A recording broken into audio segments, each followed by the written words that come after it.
బాబాయ్ చెల్లి పెళ్లి ఉంది. మాయకుడు కాకలరాజు ఉన్నాడు కదా, ఆడికి మా చెల్లి స్వప్న సుందరం ఇస్తున్నాం అనమాట. బాబాయ్ లాస్ట్ టైం అలాగే అక్క పెళ్లి చెప్పాను, నువ్వు వీళ్ళు అయ్యకుండా వెళ్ళిపోయావు. ఈసారి అని చెల్లి పెళ్లికి ఈడయ్యి. నువ్వు అలా అయిపోవడం గట్ట చేయక మొత్తం తినేసి వెళ్ళిపోతాడు. ఈడేవు ఏం చేయవు. మర్చిపోక నువ్వు ఎక్కడ ఇండస్ స్టేడియం లోనే పెద్ద మంటపం వేస్తున్నావు. వచ్చినప్పుడు ఈడు మాత్రం అయ్యి బాబాయ్ ఎమ్మెల్యే నా పొరుగు పోతుంది. మీ బాబాయ్ చెప్పాను ఏటి వేయట్లేదు వాళ్ళు అదే అని చెప్పి అన్నీ లాస్ట్ టైం అలాగే అడిగారు. బేరవేళ ఉంది బాబాయ్, బేరవేద లేదేటి.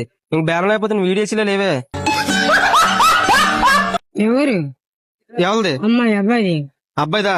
గోజువాకాడు. ఏ పని ఎవరిది? అబ్బాయి ఆడిదా? తుప్పలు ఉంటాయి కదా, తుప్పలు కొడుతూ ఉంటాడు.